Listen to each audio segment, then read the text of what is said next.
Today, I want to share with you a simple Christmas card design. It gives me an opportunity to use up a lot of my designer paper, and I have tons of it. I have like over 100 6x6 pads, and I really need to start using them. They're all very pretty, but they're pretty in the storage cabinet. So I was looking for ways to use my designer paper, and this I thought was a cute, simple, easy way to do that.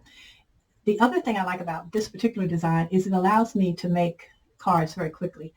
I'm doing cards for my sister-in-law for Christmas, and she normally only orders about 10-15 cards, and this year she told me she wanted 35. So I needed to speed it up a little bit because I was creating at that pace of, well, I've only got to do 15 cards. So I had to look around for something faster than what I was doing.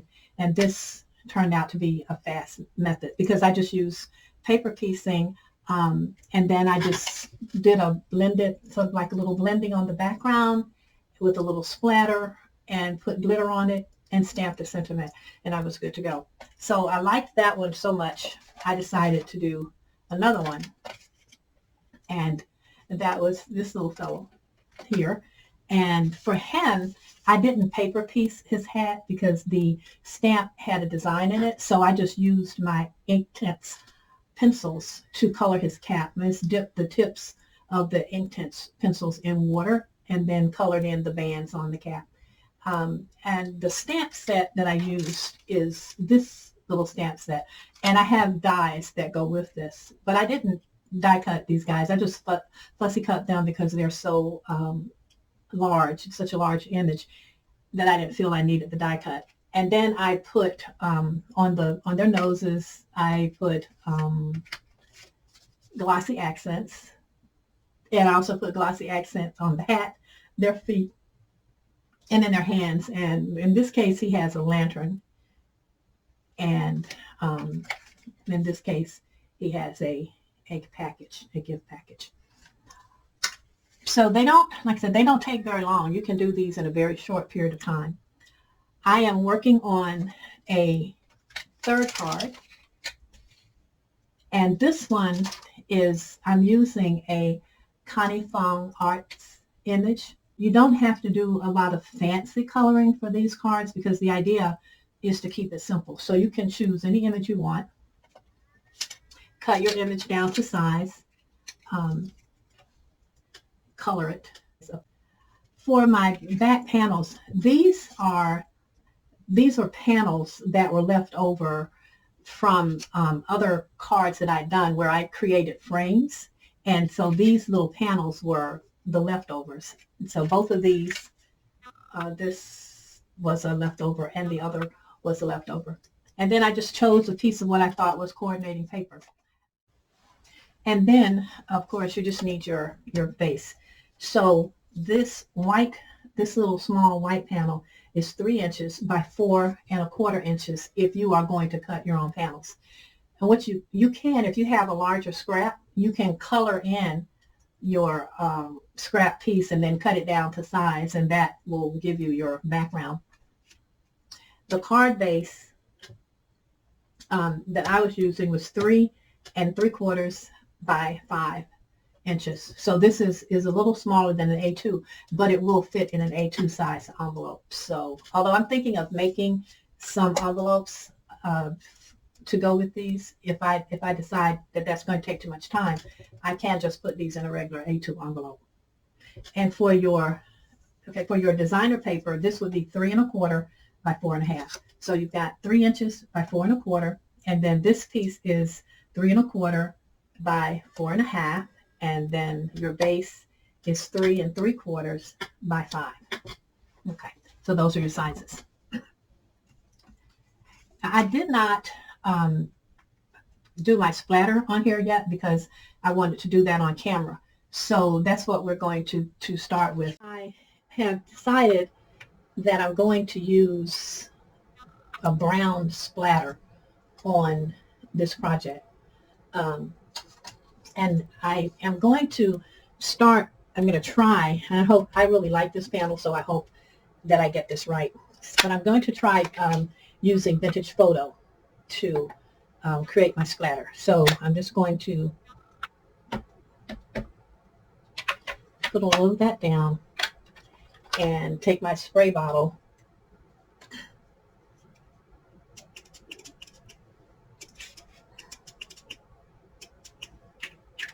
Okay, and then I'm going to get my fan brush, and I keep my fan brush in water. So it's just a little hint that I picked up from watching Joe Rice's videos, and it has served me well to just always have my fan brush wet and at the ready so that I can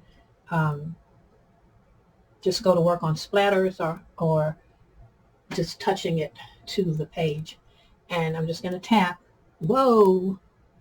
Okay, that may have been a little bit too wet, and that might be a little more splatter than I wanted.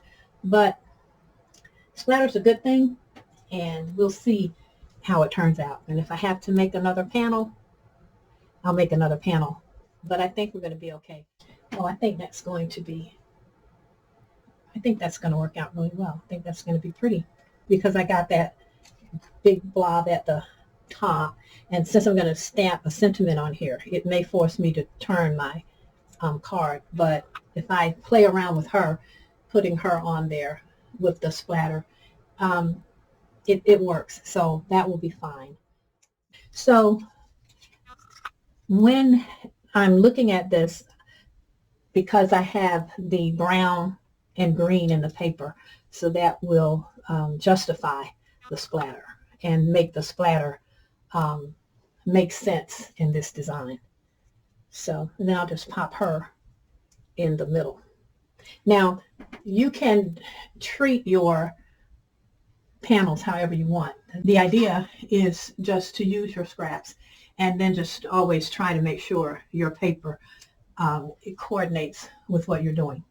And as I always say, these videos that I do are primarily for beginners. If you are a novice card maker and you happen to glean a good idea from one of my videos, that's great. I appreciate it. But I don't want people to think that I'm like talking down to people who've been doing this for a while. And a lot of them are probably a lot better at this than I am. But my goal is really to try to help people who are just getting started, or people who look at their work and say, oh, my work isn't as good as this person's or that person's, and it never will be. That's one of the things that you have to learn when you first start crafting. There's always going to be somebody out there who's better than you are. You've always got to realize that a lot of the people who are doing cards are not hobbyists like you. Doing these videos, doing cards, this is what they do for a living.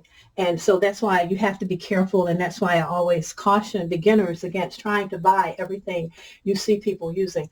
So I'm just saying, look for alternatives. Don't get carried away, and don't think that you have to buy every new thing that trends in crafting. You'd be better off spending your money on ink and glue and paper and the things that you're going to use most in your crafting, because you can stencil and blend on a regular craft sheet that you get 10 to 15 in a box. Then you just spread it out and use it. So but anyway, I don't need to get onto another one of my lectures. So I've decided that with her, I want to position her here, and because I've decided to move her to this position, then I'm going to look for a bold sentiment to go on the side. Like I might just stamp Merry without the Christmas, or if I can find a Merry Christmas that goes up the side, I'll do that. The other thing that I flipped this over because I was using this side of the paper, but I decided that I really like the other side better. I think with the splatter, I don't want to have too much of the different colors going on. So I've flipped it over. Thank goodness it was double-sided paper. And it actually works. I always do mock-ups. And in doing my mock-ups, I will show you what my most valuable tools in my craft supply are these pin curl clips, because I can use them to get an idea of how my design is going. And so I just sort of clip things on and get them positioned. And then I can stand my card. Oh, she slid out. So I like to stand my cards up, and I put them off at a distance and stand them up so that I can get an idea of what the card's going to look like sitting on someone's mantle or their dresser, to make sure that I'm okay with the composition of the card, that everything is balanced. So, and if I need to add texture, like on this panel, I'm looking at it and I'm wondering if maybe I shouldn't emboss that panel, but I'm not going to, because when I emboss, I do it before I cut my cardstock. Then I score my fold line, because embossing shortens the paper, and I want to make sure that I get it right. And so I don't want to do that now because I don't want to trim. This is going to be just fine. So the only thing I'm going to have to do now, I'm happy with the background, I'm happy with everything that's here, and I am going to have to now look for a different sentiment to put here, because I'll need a bolder sentiment. So I'll see if I can find one. So I didn't find any bold sentiments in my in all of my Christmas sentiments, and I really don't have that many, because the only Christmas cards I make are the ones that I make for my sister-in-law. I'm Jewish, so I don't celebrate Christmas, and so I didn't want to, spend a lot of money on, Christmas themed stuff when I knew that I wouldn't use it. But I decided I would just go through and look at some of the sentiments and see if I can make them work. And I'll show you something that I do for my stamps, for which I don't have the acetate tops because they've been lost, or the stamp just didn't come with one.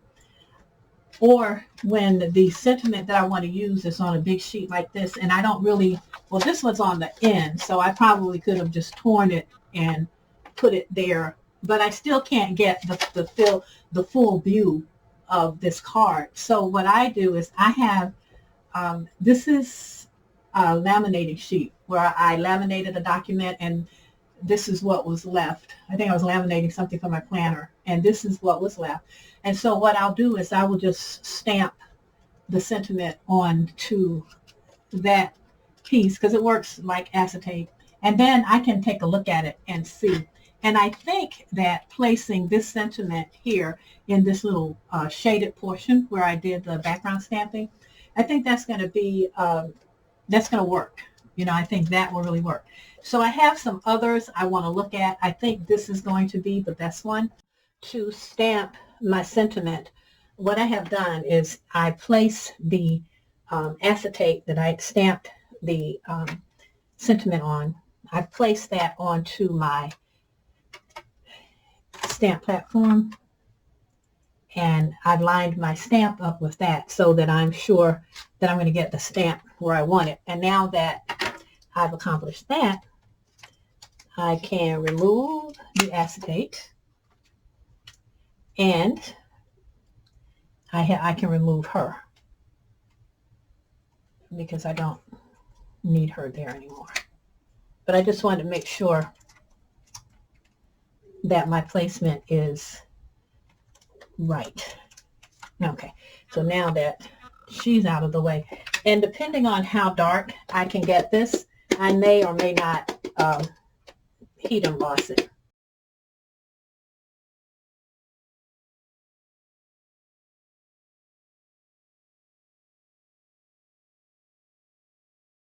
And I think that I might just go ahead and emboss this. Yeah, I think I will emboss this.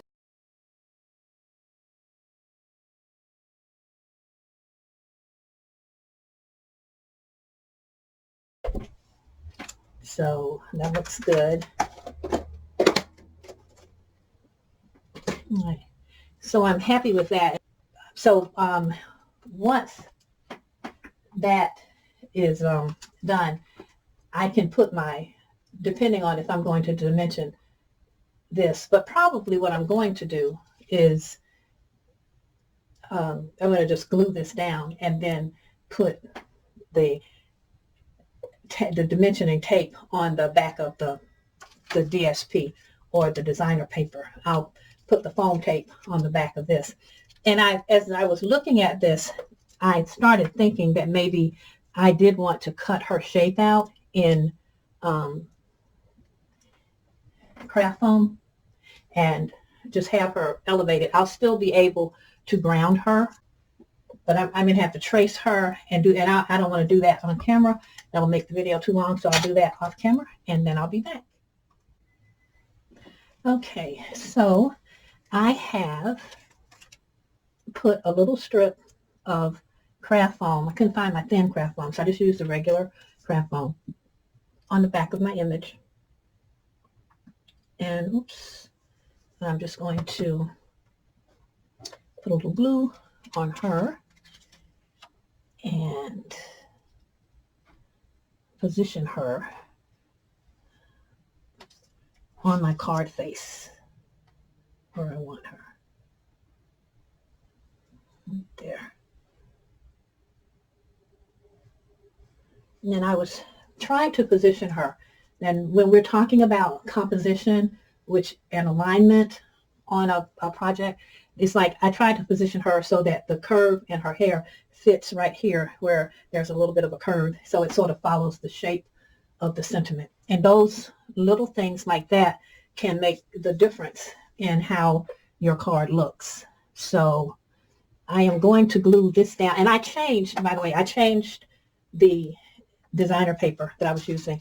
I think that this one is more impactful and it picks up the brown and the green.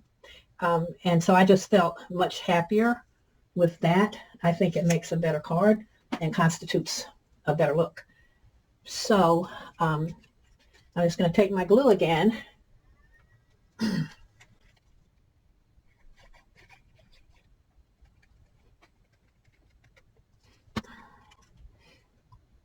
And I use glue because it gives me the opportunity to try to shift things and get them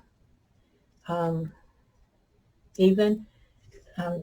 You don't have a long grace period with the books by hand glue, but it's long enough that you should be able to be successful in getting your project centered on the page. Okay, and so I've decided that I am going to, just to have another point of interest, I am going to put glossy accents on her pom-pom, or the palm. I guess it's not a pom-pom. I guess it's just the palm on her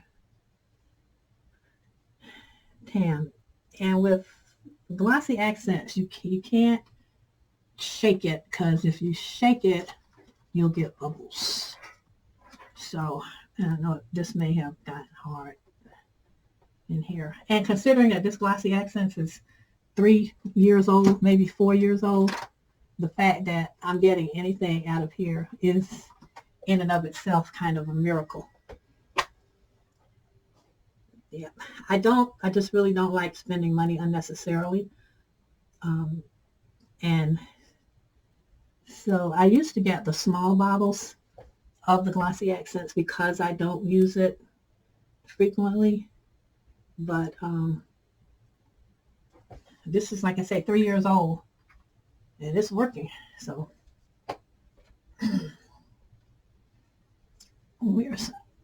don't know what I did with my popsicle stick, so I'm just trying to manipulate this a little bit. Okay, and then now that I have that on there, I'm going to get my glitter and sprinkle a little glitter on there. As it usually happens, my brown glitter is not in its assigned place, so I'm going to have to use just the white. This is a Sugar Shimmer Extra Fine glitter, and I don't need a lot of it, so I'm not even taking the cap off, because there's enough, you know how glitter gets everywhere, and enough of it gets on the outside of this shaker, because I just want a little hint. And I will take a brush and brush the excess off of her hat, because and I was thinking of, if I to do what I was thinking of doing, I would have had to use my spray glitter, but I can take my glitter pen and just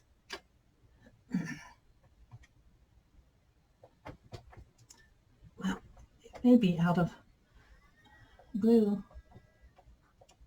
Oh, shouldn't have tested it on there.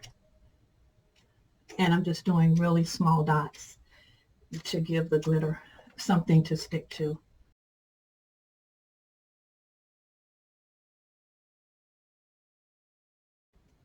And I'm doing this very lightly because and it is just sticking in a few places, and that's fine. Just in those little spots. And of course now I can get a little more on her bun, but again, I don't want it, because I don't want it in clumps. So that's good. Okay. A dry or a moist baby wipe seems to work to gather up the stray glitter. So that's what I use. Now that that I put the glitter on her, and I should have waited until I mounted it on the base before I put the glitter on. Although I placed 3 strips of foam, double-sided foam tape on here, and I put a little glue on it, again, to give myself some time to adjust my card. And here, I haven't pressed down yet because I'm trying to get these borders even. So I think I'm there. It looks pretty even. So I think that's great. And so now just sort of press down gently and make sure I don't touch her little palm. No, that's okay. Well, we can't move it now. So there she is in all her glory. And the only thing that I still need to do is to put the grounding under here for her.